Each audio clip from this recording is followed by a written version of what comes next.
Good Sunday evening.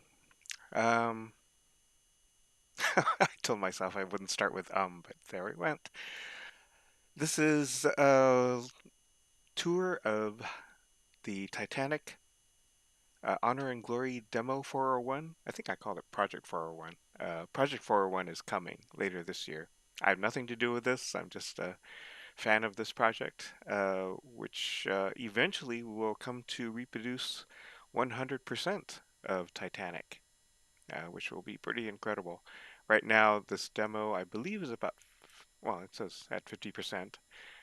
Um, so about 50% of Titanic. I saw this project in its very early days where you can just visit a couple rooms, but now it's very, very impressive and made by some incredible fans of Titanic who know pretty much every square inch of this. And you can download it. Go to titanichg.com and you can download it for free right now. I presume it'll eventually become a oh, music.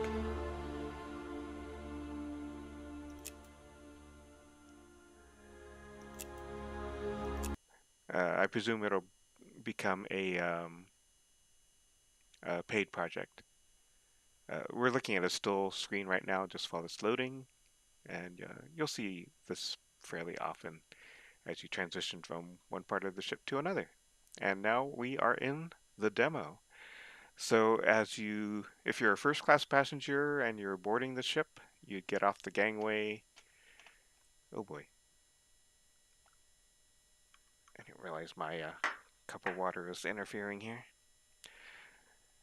Okay, you would probably board behind these two doors, these two gangway doors, and then you'd walk in to this entrance and the incredibly famous grand staircase. In fact, White Star Line.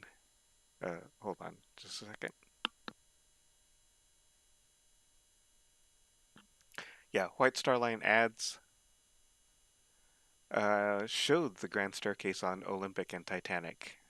Olympic being the slightly older sister ship to Titanic. They were not identical, but they were very, very close. Uh, so this is B deck. This is where first class passengers boarded. Um, yeah, but we're not exploring B deck tonight. We're exploring the boat deck and A deck. So let's go up the grand staircase. You can see how elaborate this is. I wonder if we can look down as well. Yeah, yeah. You can actually look down pretty much through all the decks of the ship if you hang your head over this. And in fact, Second Officer Lightoller did that while he was evacuating people to see how far up the water was coming by looking down this stairwell. So this is A deck. Again, let's go up another floor to the boat deck. So this is a very top deck of Titanic, at least that passengers could access. And yeah, let's take a look outside first before looking at the interior. So this is a first class promenade. This is just a still shot for while it's loading. Okay, here we are on the first class promenade. Let me make sure I can come back. Okay, and you can see the first of the lifeboats here. Each lifeboat had a number, but I don't know. I, I I've seen some number plates on these, but I don't quite know how to read them. Titanic carried 20 lifeboats. The requirement was for 16 for a ship of this size, so they were actually over the minimum. There you go. So we look out over the Atlantic. Let's see. And yeah, let's first start looking around the promenade. And you can see these cowl vents. Some faced forward and some faced backward, and these backward facing ones were to vent bad air out of the ship Titanic was not air conditioned. That wouldn't come on ships until much later. But they had these fans. And in any case, Titanic was designed to go over the North Atlantic, which was always very cold. These are called Scirocco fans, made by the Scirocco Corporation, or oh, I don't know, Scirocco Company. And each one is labeled to say what it vented. This one is the first class dining saloon, starboard. And yeah, so there's just a ton of these. I imagine they were very, very loud. So staying in this area would have been very loud, I'd imagine. Which, but I guess it's unavoidable unless you want stale air uh, in the interior. And you can see funnel 2 here, funnels 1 and 2, and 3 and 4. Funnels 1 and 2 collapsed as soon as their bases hit the ice cold water. I heard an explanation of why, but didn't really understand. Um, but yeah, the 3 and 4 collapsed when the stern split away from the bow, and they collapsed just from the force of impacting the water again. This is the compass tower, and we can go up into it. And so this held the reference compass for Titanic. It was basically in the center of the ship, away from magnetic interference. Most ships, this is closer to the bridge, so that someone can take a reading and then just yell it down to the bridge. I don't know how this was done on Titanic. There's no phone here, so maybe they just wrote it down and then went up to the ship. This was apparently done every half hour, so I presume this was one of the tasks for a junior officer. Okay. Again, this is still first class promenade, which was the biggest promenade by a fair margin, and it would have been very cold, so you'd definitely bundle up here. More Scirocco fans. And you can see this area was cleared of lifeboats. It was supposed to take lifeboats, but that definitely blocked the view for first class passengers, so the lifeboats were just at the ends here, along with some collapsible lifeboats that we'll probably see later. So there's an entrance. So now let's move aft. This is, what is this? I think this is the, oh yeah, Engineer's Promenade. So if you're an engineer on the ship, you'd be able to walk around and smoke here, since pretty much everyone smoked back then. And then we continue back to the second class promenade. Okay, so now the lifeboats come back since second class doesn't get to see the ocean passing by here. And let's see what else we can find. Yeah, these are the very elegant looking lifeboat davits. And so these can be, you put a crank on this square shaft here, and you can crank it over the edge, and then somehow, I don't quite know how, other cranks would lower the lifeboat. So these are all manual.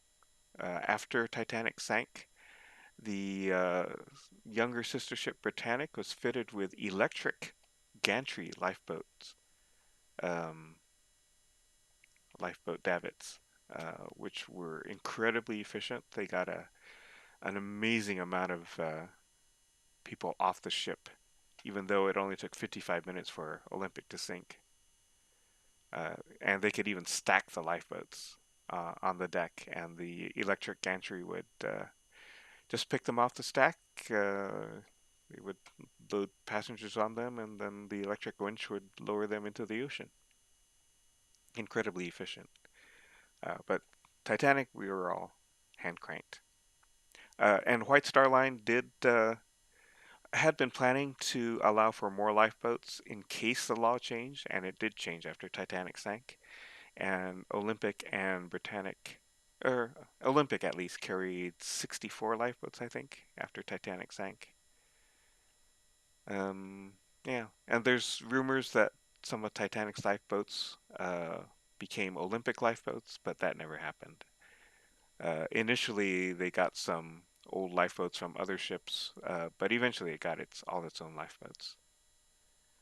Let's go down here. Oh, this is the second class entrance to the uh, boat deck, and that mechanism on the top, that box on the top, is the elevator mechanism, because there is an elevator in there. And so let's go back here. Nice place to hang out. Look over the aft well deck and the poop deck back there. The really great name for a deck is actually comes from the Latin word, I don't know, pupus or puppus or something, which literally means stern of the ship. But it became anglicized to poop deck. Yeah, let's go inside now into the second class entrance. Just for a little bit because you can't actually get to where I want to go from here. So here's the elevator, B, C, D, and F deck, and but we'll go down here. You can even hear the clock ticking here. That's pretty cool. And this is A deck, but you cannot exit onto A deck from here because these are all just mechanisms. You can exit from B deck, but we're not exploring B deck tonight.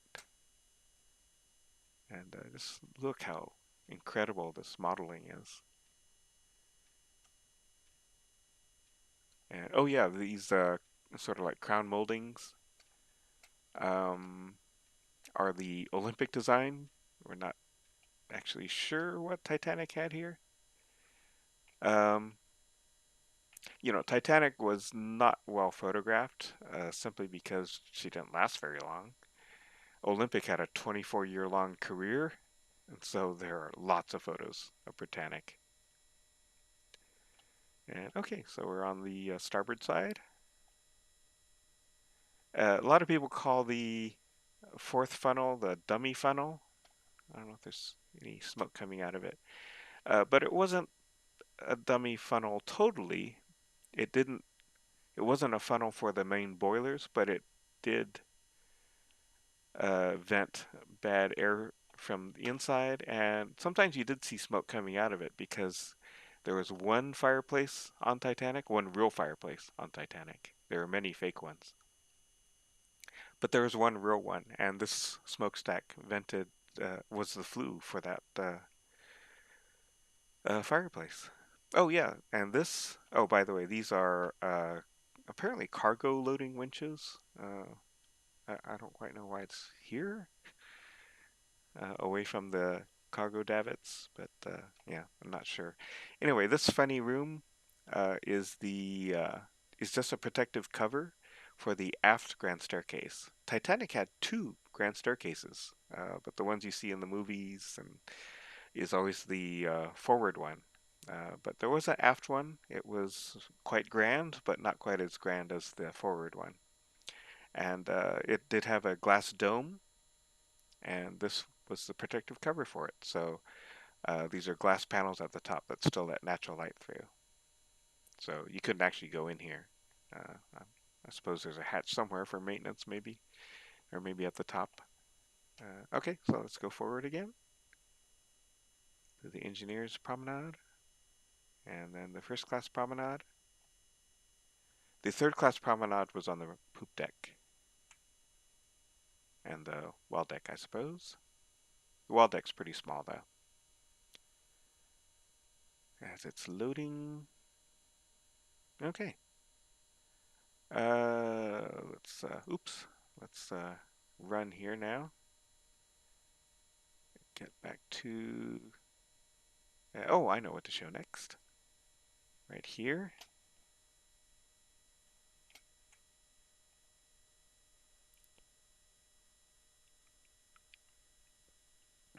Oh, nice. I just spilled some water. Good time to wipe that up while it's loading.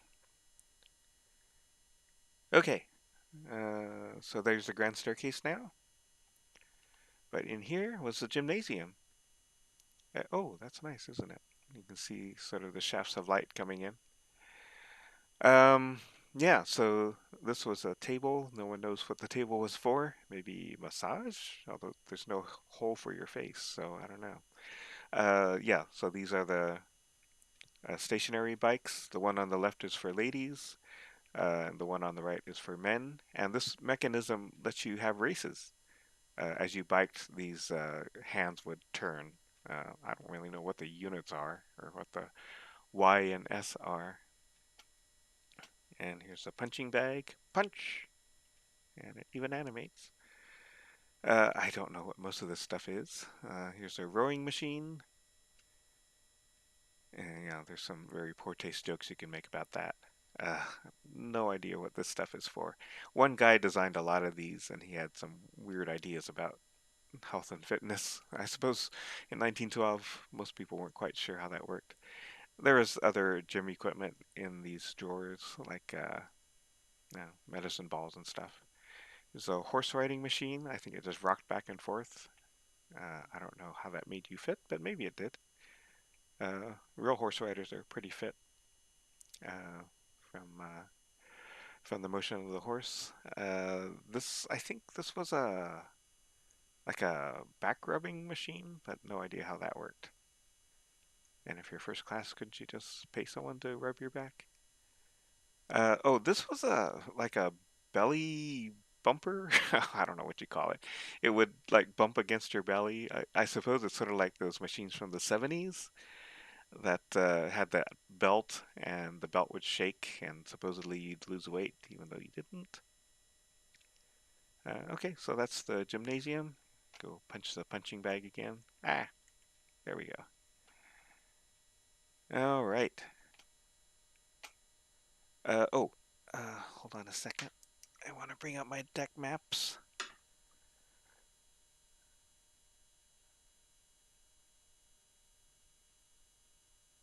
Okay. Um, yeah, we haven't visited the bridge yet. That's up here too. So let's go forward. So these are like staff cabins. Oh yeah, this is the elevator motors. The elevators started at A deck, and so these are right above that. Those. And let's see if we can go in here. Oh yes, as it loads. All right. I believe Captain Smith's quarters were here, but it's not modeled. But in the real Titanic wreck, his quarters were in 1985 when the wreck was discovered, when Bob Ballard discovered the wreck. His quarters were still more or less intact, and you can see his bathtub, but it's pretty much fallen apart since then. There's actually a group that goes down every year to track Titanic's decay, and there's just really not much left. I presume his bathtub is still there. So this is the navigation bridge. You can see it's an open space, and unlike much of the ship, it was made of light timber, not steel or iron. And so when the Titanic did its plunge, the foremast there bent back against this structure, and it basically shattered it. There was nothing left. Not even the ship's wheel and the telemotor were there. The telemotor is inside this that golden thing, and and was basically a hydraulic actuator for the steering mechanism. These, oh man, I don't remember what these are called, but when you move these, it sent a signal down to the engine room, and then they would move their handle, which would move an arrow on these to tell you that they acknowledge the command. Um, yeah, so I don't know how much this ship's wheel was used because the main ship's wheel is in the wheelhouse, which is a closed area. You can see in the James Cameron movie, Captain Smith was in here and when water burst in. So this is the main ship's wheel, and you can see you couldn't see very well, but you're mostly just following orders from the person in command. And this telemotor is still visible on the wreck. And in fact, what's left of this wall, which is just a lip at the bottom, there are a bunch of plaques leaning against it now because many of the submarines that come down to visit the wreck have left memorial plaques right against that. So there's, I don't know, like about 5 or 7 of them there now. Here's some telephones. Uh, this shelf below it is just is more of an Olympic thing. They're not sure what Titanic had. And then there's these. Oh, actually, let's go to the starboard one. These wing stations. I'm not sure what you call them. Wing somethings. Where you can look out to see stuff going on. I suppose someone, maybe First Officer William Murdoch, came out here because he came out to this starboard wing after they hit the iceberg. He was the officer in command at the time.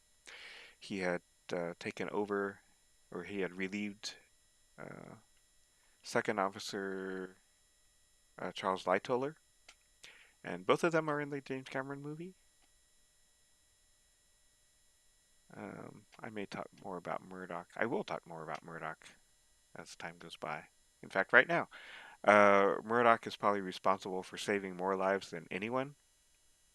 Um, After they determined they had to evacuate Titanic, Captain Smith gave the order for women and children first, and so um, Murdoch handled the boats on this side, the starboard side.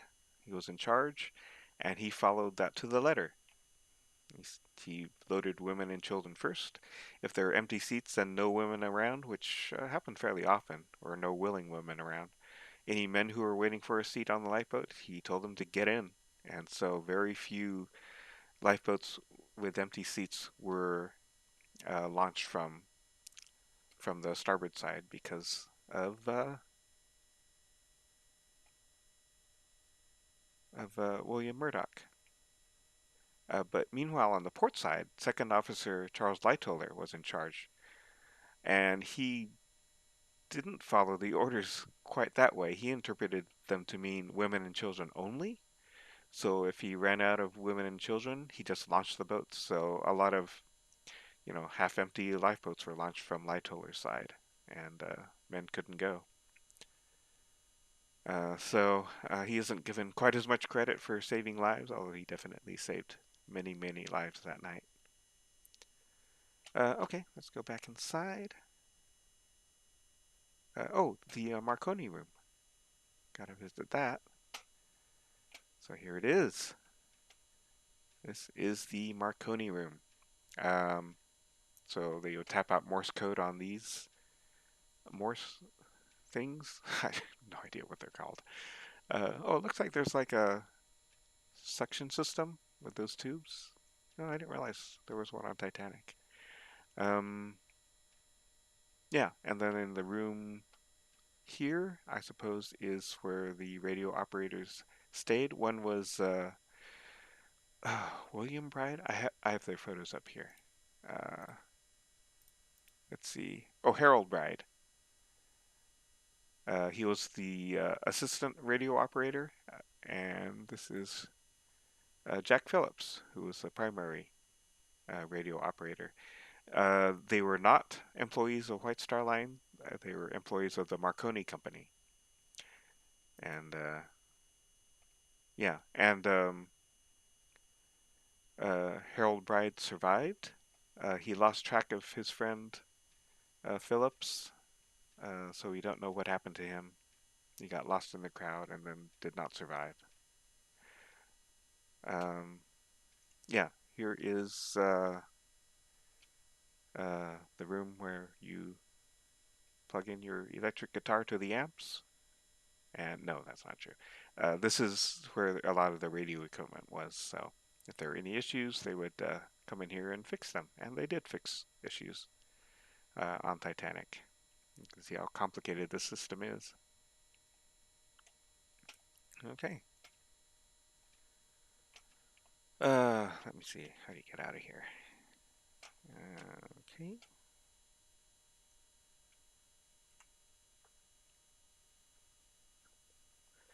Oh yeah, this is how the entryways looked with the gates closed.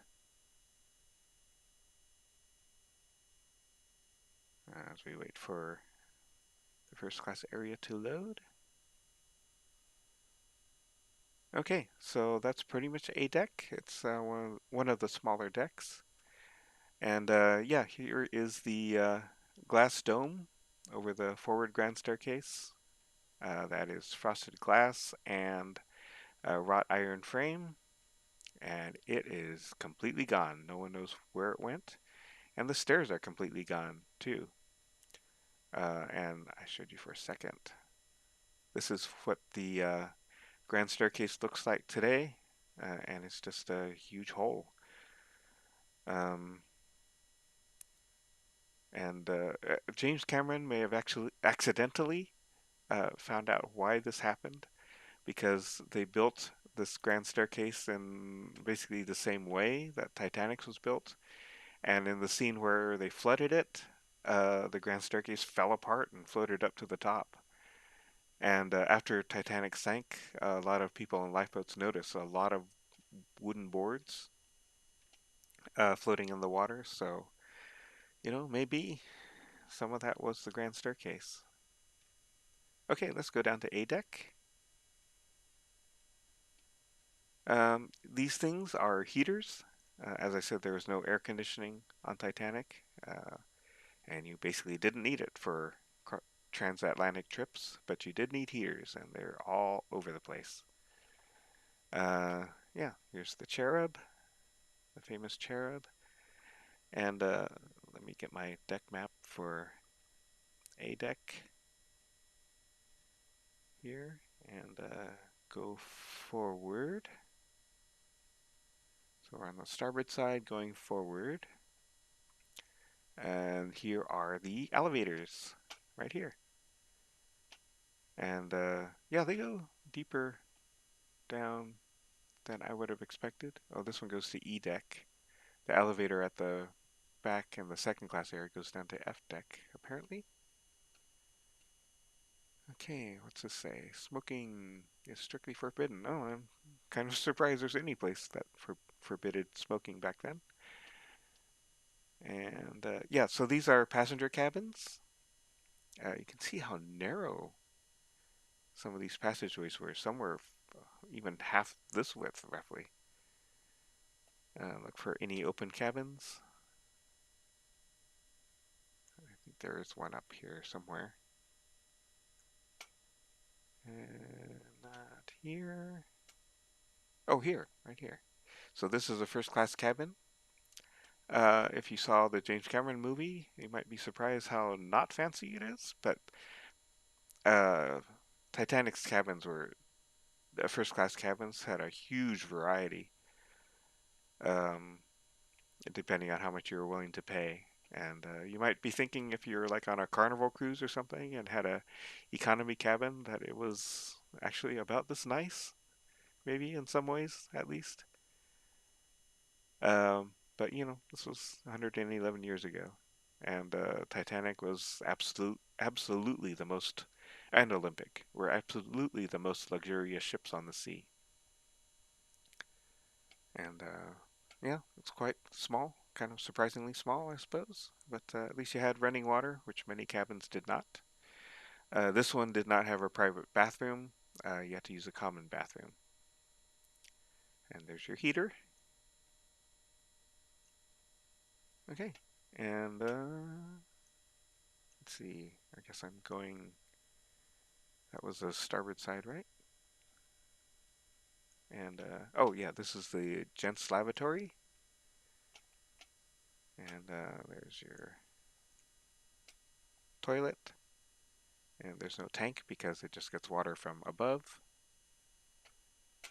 And there's a women's lab somewhere, but I don't think it's modeled. Oh yeah, it's farther aft. Yeah, it's farther aft on the starboard side, but it's not open anyway. Okay, I don't think there were other open cabins up here. Yeah, and notice there is a simple lock. These cabins are not super secure, and probably in the next broadcast. What is this? I'm not sure. In the next broadcast, I'll talk a little more about that. Okay, so I can imagine what a lovely place this is to be when you're just chilling. So let's go over to the starboard side aft. Go through this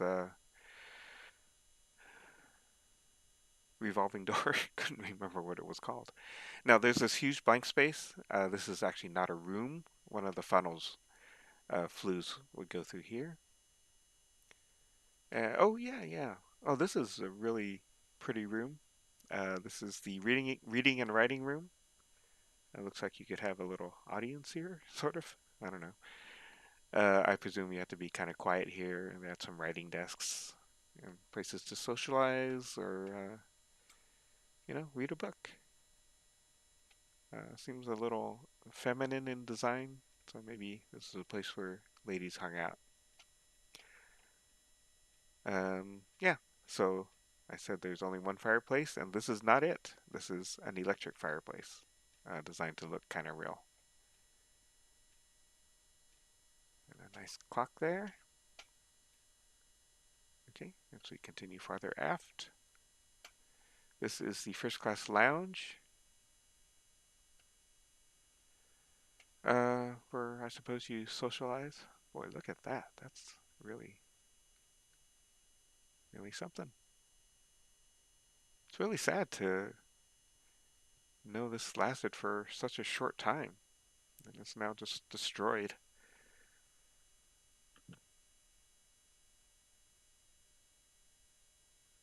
And, okay, and let's keep going here.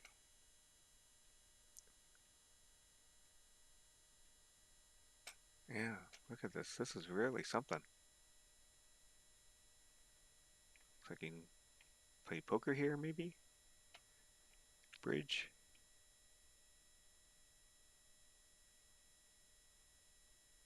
I think another funnel's behind there. Imagine, hanging out with your friends or family in a place like this. Really something. Okay, another revolving door. Ugh. Okay. As we continue aft, and here we go. Another grand staircase, but this is the aft grand staircase. Still has the dome up there, but notice it's not quite as grand, but still pretty grand.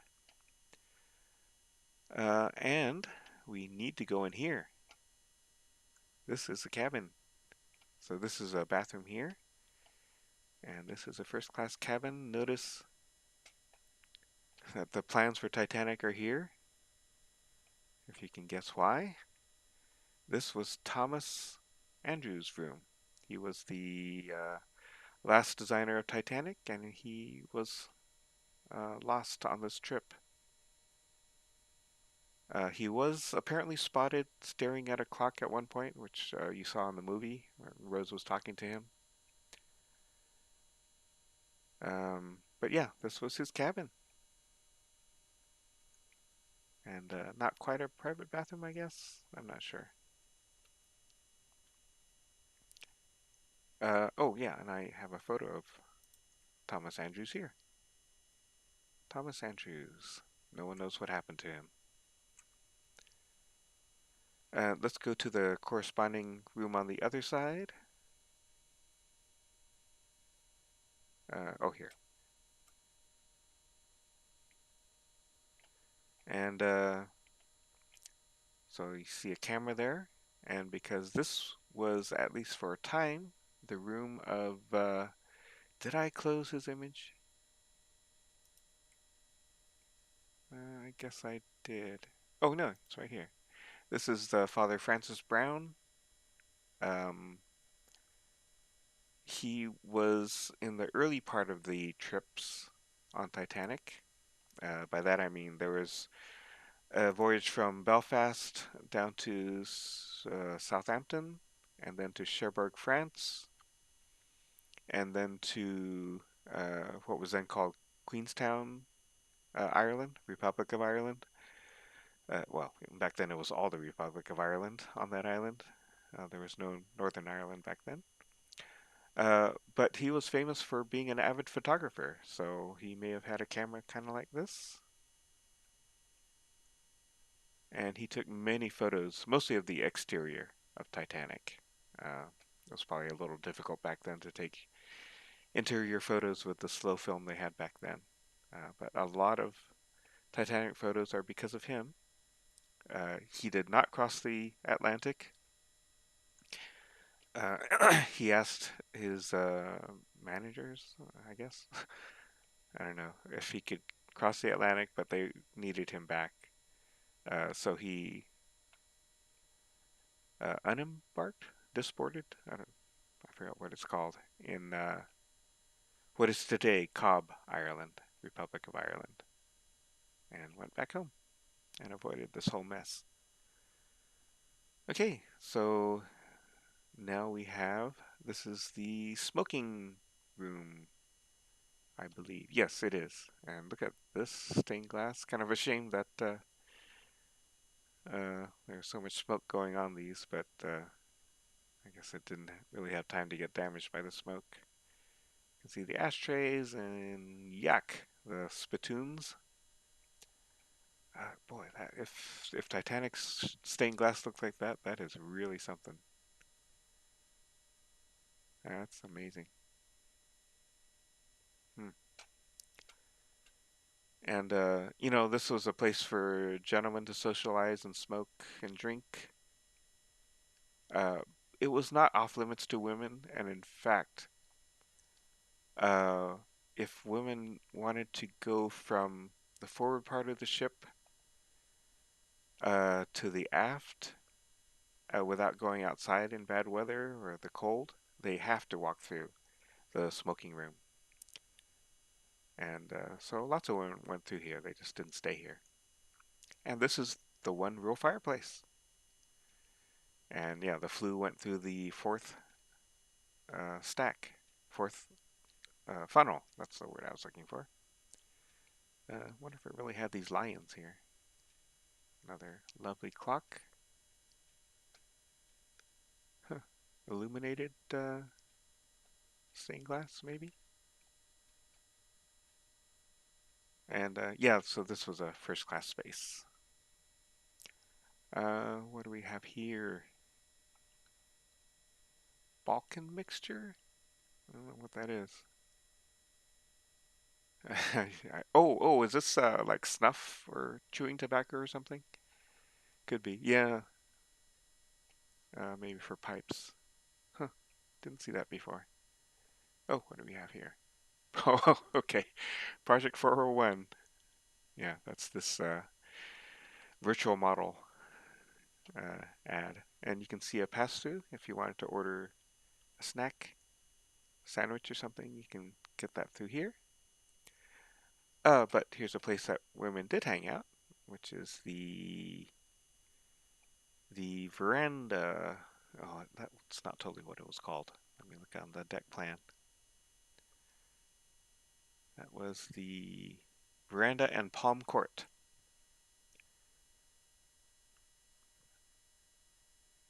Um, yeah, so just a lovely space to socialize and have some snacks, some tea, some wine.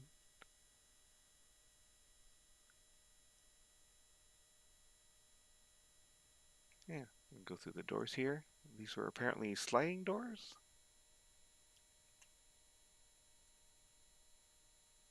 As we wait for it to load.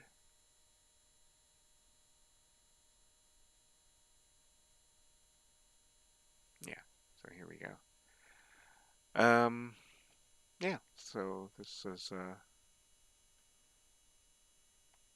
more deck space. Again, the aft well deck, which was open to third class, and the poop deck, also the only exterior third class promenade. Oh, and that thing that crosses the poop deck, that is the docking bridge. So when they were docking Titanic, there'd be a lookout up there. We'll get more of a look on that probably tomorrow. And oh, here's the fan room because it contains fans. And so that stained glass in the stairwell, that's that stained glass. Oh, not stained glass, frosted glass. So these would handle ventilating the ship. Okay, let's go to starboard here. Oh, these are a couple of the davits for loading cargo. And yeah, even a fairly modest sized yacht today will often have davits to load, jet skis or tenders or things like that. Okay, let's go here. And we're pretty much done, but I'll head up to the forward grand staircase to end this evening's broadcast.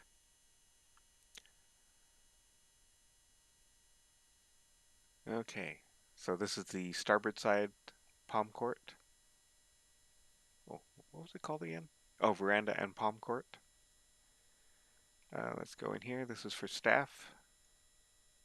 So this is the little place, not a galley, but just if you wanted some wine or I suppose coffee, maybe.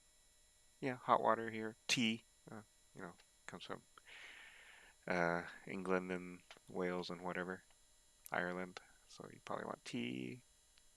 Got your stacks of plates.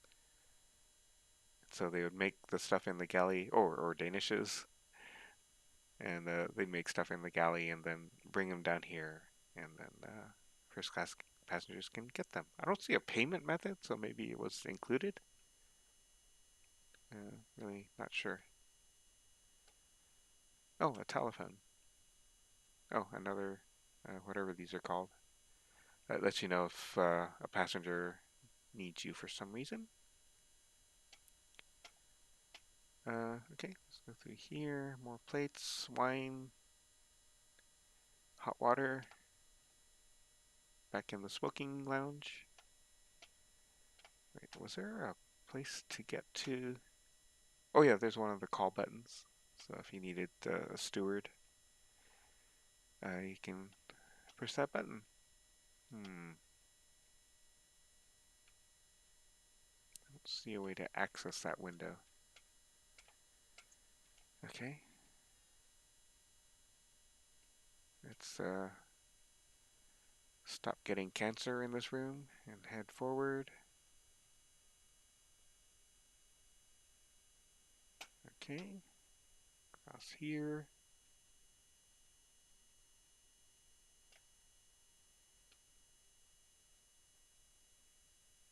So yeah, so Project 401, which will be a more complete version of this, is scheduled to come out sometime in 2023. I don't know when they plan to have the Titanic Honor and Glory final product. It's not guaranteed that'll happen. This is mostly a labor of love. Reading writing room again. Go through this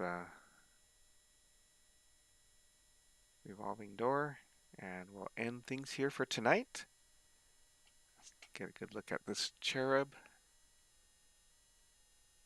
Why, imagine being here on this ship, and many people were here on Olympic. I've never seen photos of the Grand Staircase on Britannic.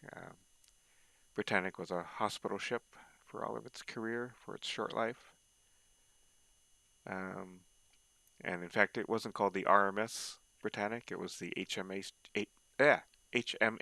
Britannic, His Majesty's hospital ship. but I don't really know what it looked like inside. So anyway, if you watch this during the broadcast or later, thank you for joining me. Hope it was entertaining and informative. And my next broadcast will be not tomorrow night, not Monday night. It'll be on Tuesday night, where we'll look at B deck and C deck. And I have no idea how long these will be. Um, but just to remember Titanic, her history, the people, and the great tragedy. So thanks again, and we'll see you soon.